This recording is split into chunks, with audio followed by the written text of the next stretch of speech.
Assalamualaikum warahmatullahi wabarakatuh. Mari kita buka dengan bacaan Ummul Quran Al-Fatihah. Bismillahirrahmanirrahim. Ya Allah. Oke, kita mulai di bab yang baru. Babun firridati ay hadza tegese utawi iki babun bab firridati yang dalam nerangake riddah atau nerangake kemurtadan. Jadi bab ini akan menjelaskan tentang beberapa ragam bentuk dari kemurtadan, termasuk implikasi hukum dari tindakan, ucapan atau iktikad yang menyebabkan orang menjadi murtad.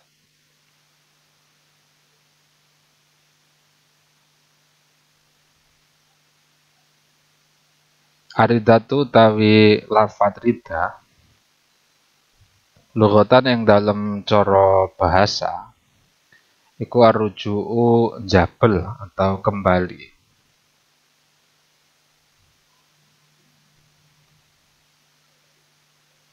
Jadi setelah melangkah kemudian mundur itu namanya arruju'. Jadi secara bahasa orang yang kembali dari titik startingnya 0 ke 1 kemudian kembali ke 0 itu secara bahasa dapat disebut sebagai aridah. Waya utawi arida iku afhasu anwa'il kufri, luwih jembere pira-pira maceme kekufuran.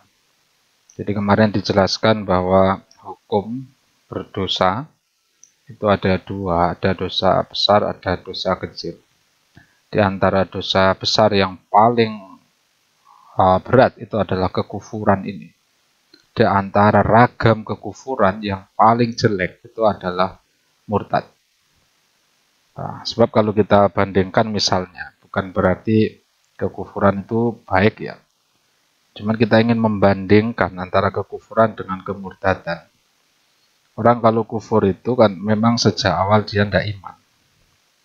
Jadi setidak-tidaknya dia konsisten terhadap kekufurannya, meskipun itu jelek. Tapi ada nilai konsistensi di situ. Sedangkan kemurtadan itu, dia yang konsisten. Awalnya dia masuk Islam, kemudian kembali menjadi kufur. Jadi ada inkonsistensi di situ. Nah, jadi dari sisi ini lebih baik konsisten dibanding inkonsisten. Nah, karena kalau ar-rujuk atau ar-riddah itu bisa kita gambarkan ya kayak orang mencela-mencela. Jadi awalnya sudah mengatakan A, kemudian kembali ke B, itu kan lebih menyakitkan. Nah, dibanding sejak awal konsisten A, ya sudah, berarti lakum dinukum waliyadin. You punya agama, saya punya agama, ya sudah. Tapi kalau aridah ini katanya gabung, kok keluar lagi, itu sakit begitu ya. Makanya disebut afhasyu anwa'il kufri, kufur yang paling jelek. Itu adalah kemurtadan itu sendiri. Implikasi hukumnya, orang kalau itu murtad, melakukan kemurtadan, implikasinya atau efek dari perilaku kemurtadan itu, wayuh batulan dan lebur, dihapus, bias sebab aridah, apa al-amalu amal. Seluruh catatan amal perbuatan baiknya itu dihapus. Jadi al-amal yang disebut di sini adalah al-amal, al-amal as-sholih. Jadi amalan yang baik. Tentang ibadahnya, tentang sholatnya, tentang zakatnya, tentang sedekahnya, seluruh hal-hal yang berkaitan dengan nilai-nilai ibadah keagamaan yang awalnya dia muslim kemudian menjadi murtad itu seluruhnya dihapus. Jadi tidak bernilai apapun, catatannya sudah hilang. Jika memang ini tasolat bil maut, lamuno ketemu apa arida bil mauti kelan kematian. Jadi orang itu meskipun amal bagusnya waktu hidup itu baik, tapi kemudian ketika meninggal dia murtad, seluruh amalnya hilang. Jadi percuma dan hilang. Itu wayuh batu biya amal. Beda lagi kasusnya begini. Awalnya muslim, kemudian dia murtad, kemudian dia muslim lagi. Nah, ini namanya initas sholat bil mautnya nggak terpenuhi. Jadi tidak bersambung dengan kematiannya, kemurtadannya, maka bisa dikembalikan.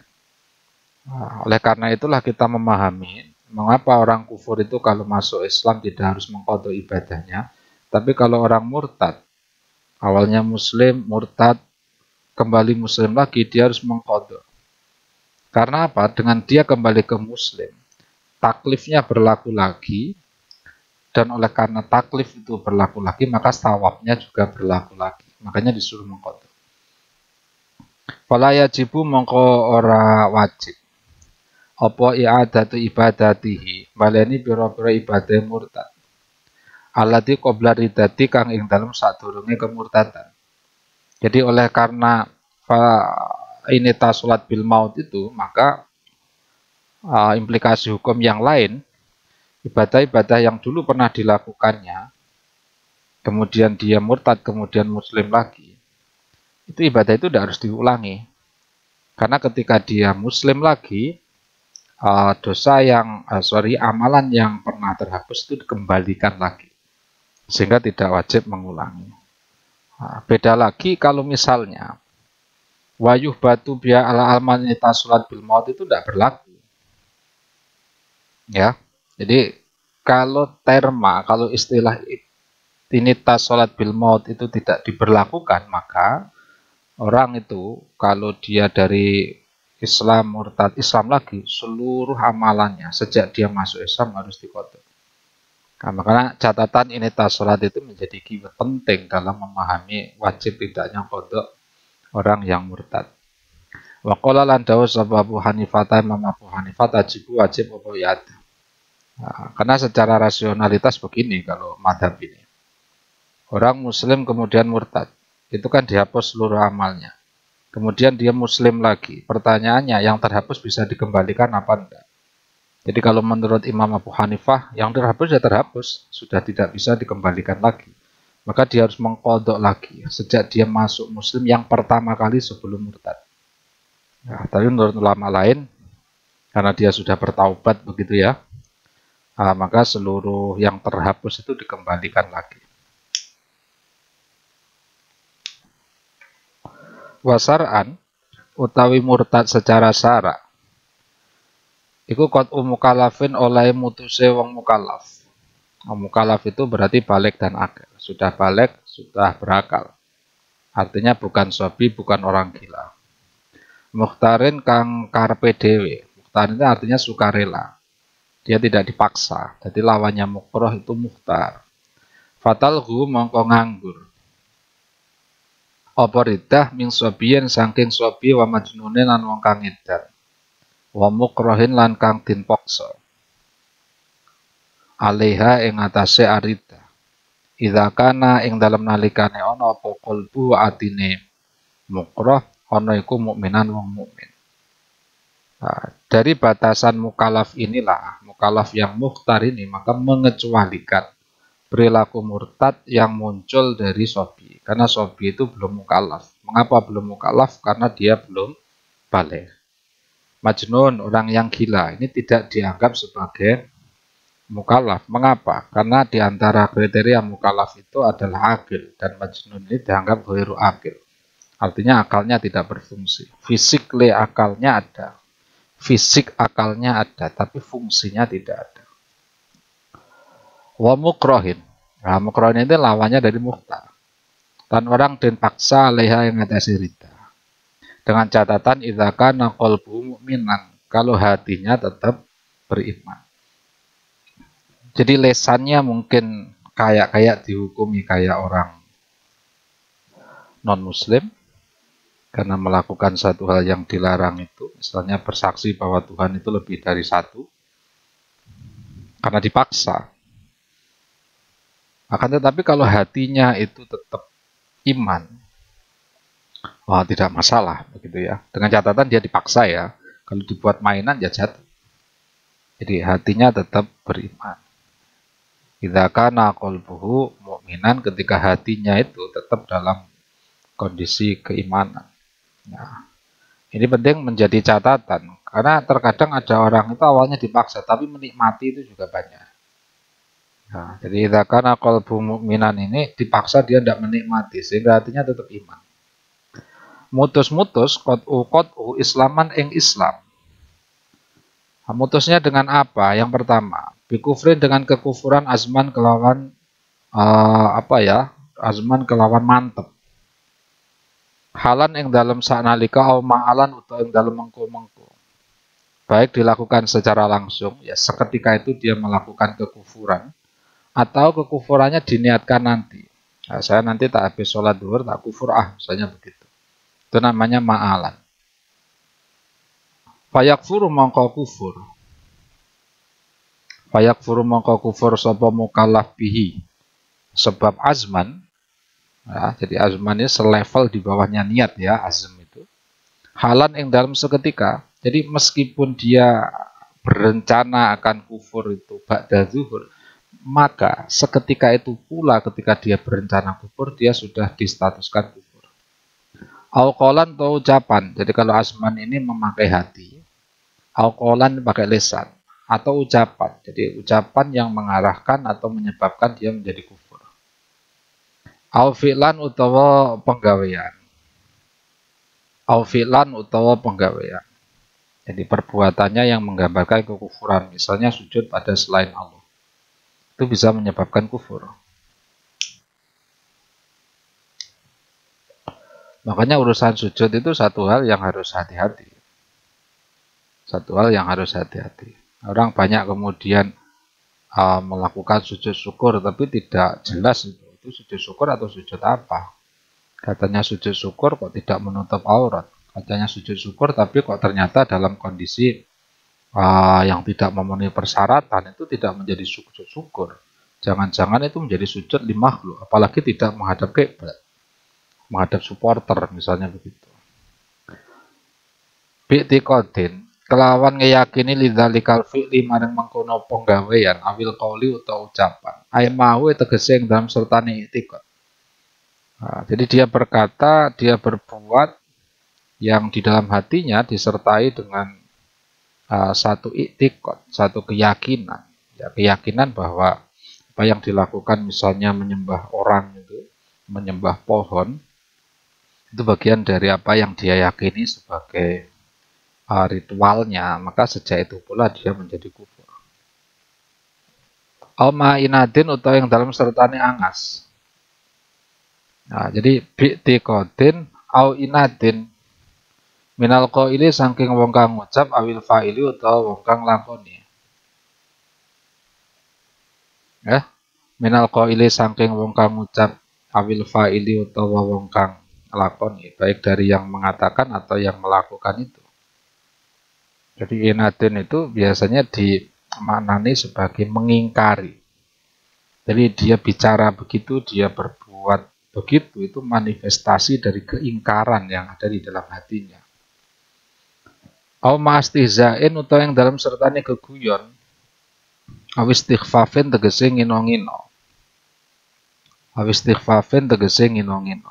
Jadi dia melakukan itu hanya untuk apa itu namanya bergurau misalnya, atau menganggap Allah masa gini aja menyebabkan murtad, masa nyembah pohon aja menyebabkan murtad, hanya gini aja kok. Itu namanya istihza, hai istighfar. Jadi menganggap urusan yang dia lakukan itu ringan, padahal ini sebenarnya menyebabkan kekufuran. Bikhilafima kelawan nulayani masalah. Lawi ketarona kang lamuna bebarengan bi kelawan ma. Apa sing bebarengan apa ma perkara yukhriju kang bisa ngetokake apa ma. Ngetokake hu ing mukallaf aniridati saking kemurtadan. Berbeda kalau dia melakukan hal-hal tersebut tadi, qaulan fi'lan itu disertai dengan satu hal yang mengecualikan dirinya dari kemurtadan. Nah, artinya secara zahir kayak menyebabkan kemurtadan. Tapi ada indikasi bahwa sebenarnya apa yang ia lakukan itu bukan sebuah kemurtadan. Misalnya, kasabki lisanin kaya kepelucute lisan. Jadi lisan berkata di luar kontrol dari mukallaf itu. Nah, dia berkata di luar kontrol itu. Itu namanya sabki lisan. Dalam bahasa Jawa namanya keperucut. Au hikayati kufrin utawa nyeritake kekufuran. Jadi ada seorang kiai mubalek di atas panggung bercerita soal hikayat seseorang yang mengatakan satu hal. Ya, kayak saya bicara itu misalnya, ada orang kok mengatakan, saya meyakini bahwa pohon itu adalah zat yang maha tinggi. Saya bicara begitu.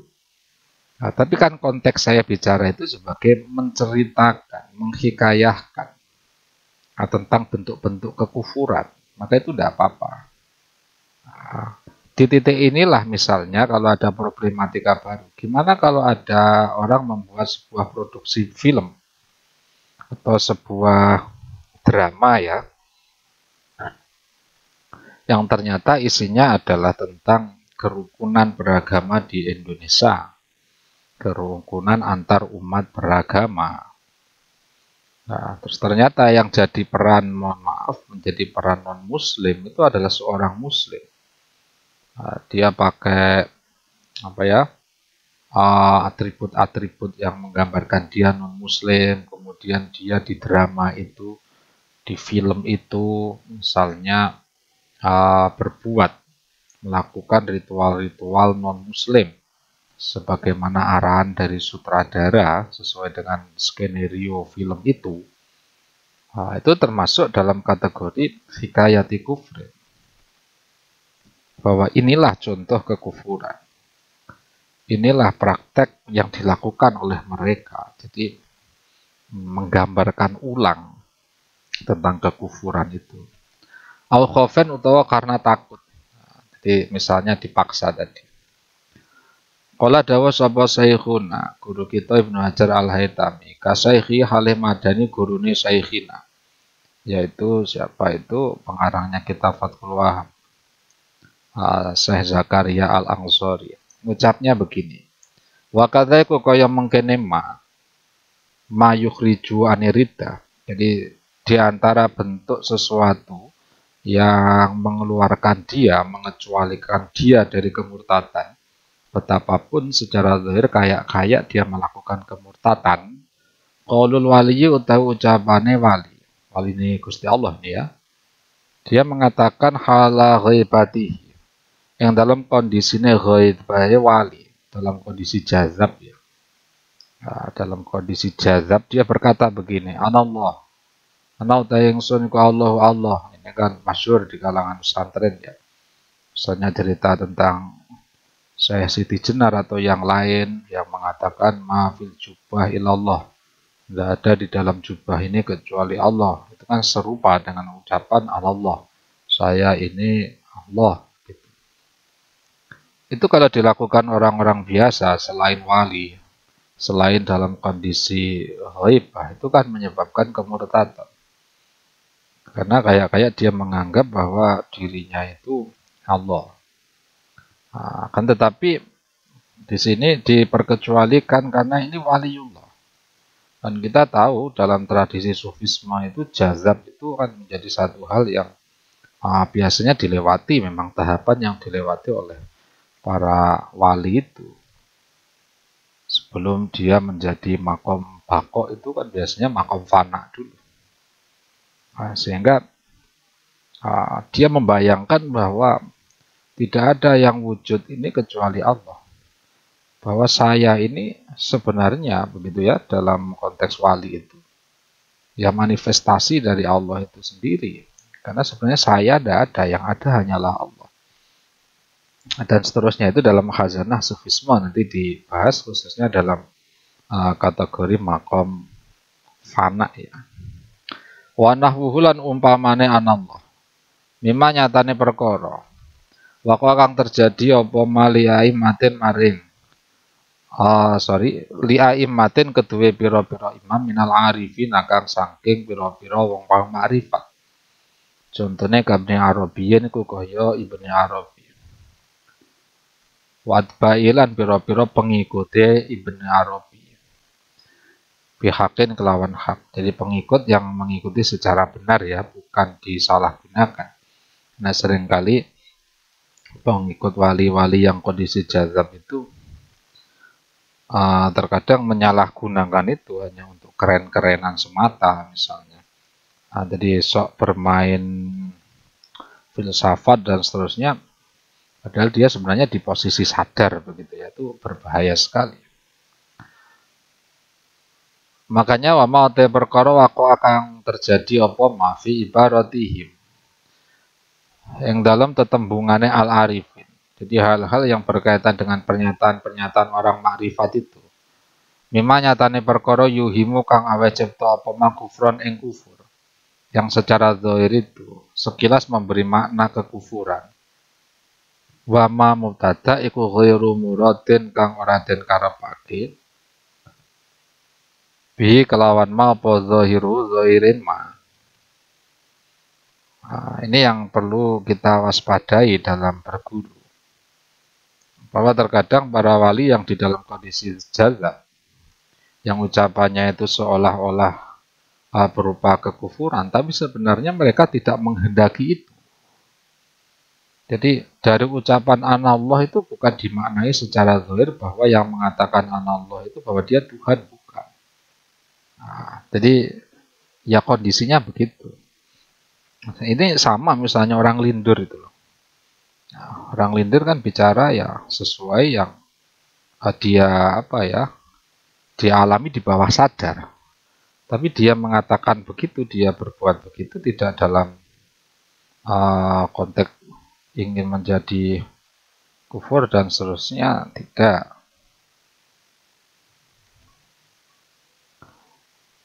Kama kaya perkara la yakhfa kang ora samar apa ma alal muwaffiqina ing atase alal muwaffaqina ing atase pira-pira wong kang den tulungi. Ya majdzub itu ya. Naam ya bener jarine ma waqa'a, tapi nah ini yang menjadi catatan ya. Yang menjadi catatan bagi kita dalam belajar. Yang harus kita perhatikan, yahrumu haram. Jadi apa yang mereka lakukan dengan mengatakan begitu itu sah-sah saja karena dalam kondisi riba, dalam kondisi jadab. Tapi bagi kita yang tidak dalam kondisi jadab, yahrumu haram. Alaman ing atase wong lam yarif kang orang ngawuri sapa man haqiqata istilahi. Yang sejatine istilahe al-arifin. Wa tariqatihim lan tariqai al-arifin apa mutalaatu kutubihim. Mutalaah ing pira-pira kitab al-arifin. Ini yang menjadi catatan bagi kita. Jadi ada satu pertanyaan dulu ini ya, itu sangat kental sekali di lingkungan kita. Santri membaca kitab-kitabnya Ibnu Arabi itu tidak boleh sama kiainya. Nah, betapapun kiainya punya kitab itu. Tapi santrinya nggak boleh baca, haram baca ini, begitu. Haram. Nah, karena konteksnya ini, yahrumu alam alam ya'rif haqiqata istilahim wa tariqatim mutola'atu kutubih.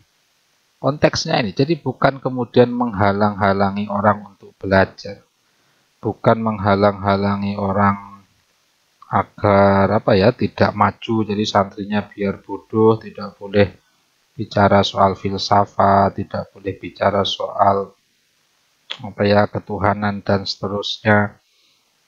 Yang daki-daki itu konteksnya tidak demikian. Nah, tapi konteksnya sebenarnya lebih menyelamatkan mereka. Jangan sampai terjerumus terhadap satu hal yang justru menjadikan dia kufur. Itu begitu.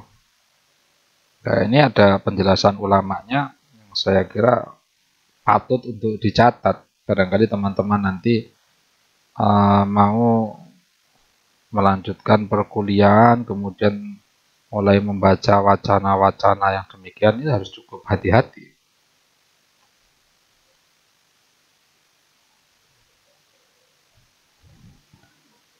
Jangan sampai kemudian justru terjerumus dalam satu hal yang sebenarnya kita ingin kebaikan, tapi ternyata menjadi jelek. Fa'inaha, mengapa kok haram? Karena saat temene mutola'atu kutubihim. Iku mazallatu kodamin. Gon keplesete delamaan.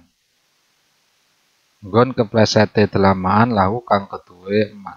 Karena belajar yang demikian itu, kalau kita tidak memahami betul, tidak dalam kondisi yang betul-betul merasakan apa yang mereka rasakan, itu justru menjadikan kita terjerembab dalam kesesatan itu. Pada titik inilah konteks dawuh mala saykholahu fasaykhu syaiton itu masuknya di sini. Orang yang tidak punya guru dalam merambah ilmu-ilmu thariqah, lebih-lebih ilmu haqiqah, justru gurunya itu setan.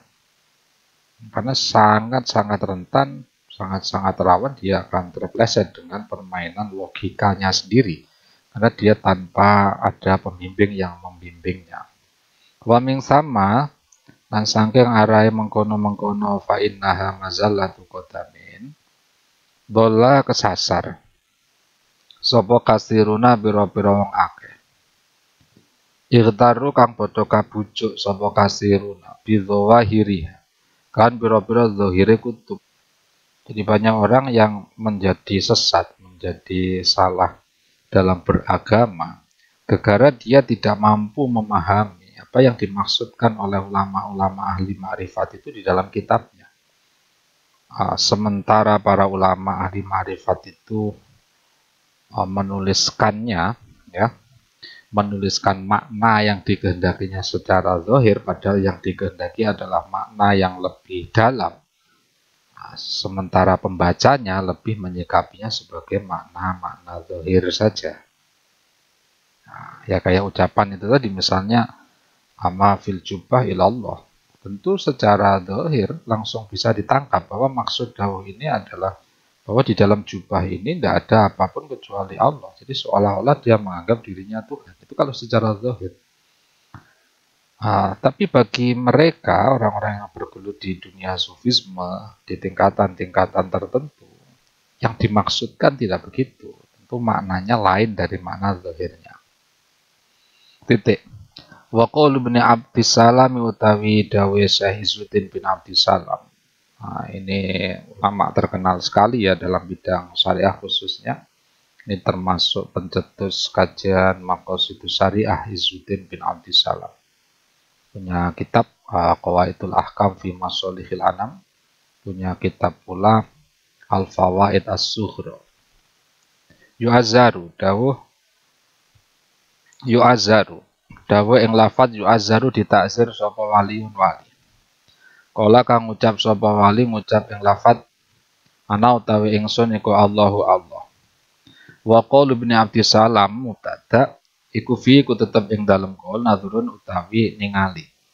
Jadi artinya pendapatnya Izzuddin bin Abdissalam yang mengatakan bahwa seorang wali kok mengatakan anallah itu harus ditakzir. Pendapat Syekh bin Abdissalam ini perlu ditinjau ulang, fi nadhur, harus ditinjau ulang.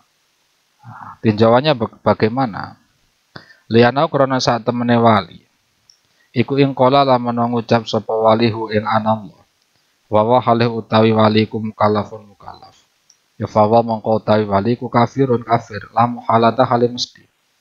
Tinjauannya begini, seandainya seorang wali itu mengucapkan anallah itu dalam kondisi mukallaf, khususnya dalam kondisi dia dalam akalnya yang sehat gitu ya, akalnya berfungsi sebagaimana umumnya orang, tidak dalam kondisi jazab.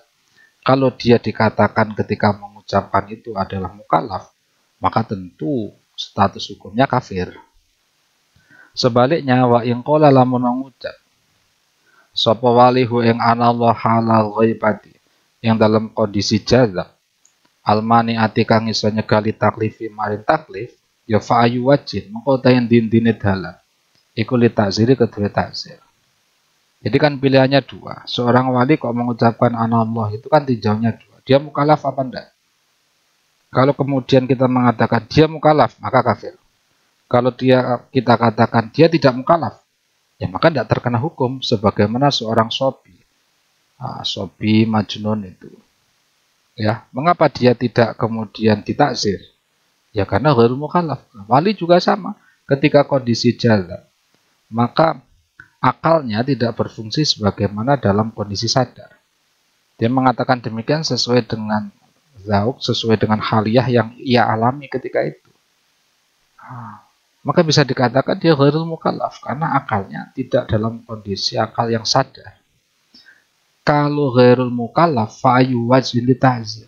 Maka bagaimana mungkin kita mentakzirnya? Dari jalan apa logika takzir itu? Nah ini yang dimaksud dengan wa qalu ibn Abdissalam yu'azzaru waliyun qala anallah fi nadhr. Pendapat Sayyiduddin bin Abdissalam yang mengatakan wali harus ditakzir perlu ditinjau ulang. Setidaknya dengan alasan mengapa harus ditakzir? Apakah dia mukallaf? Tentu tidak, sebab seandainya mukallaf dia kufur. Lah kalau dia tidak mukallaf, mengapa harus ditakzir? Nah, makanya fa'ayu wajin ditakzir.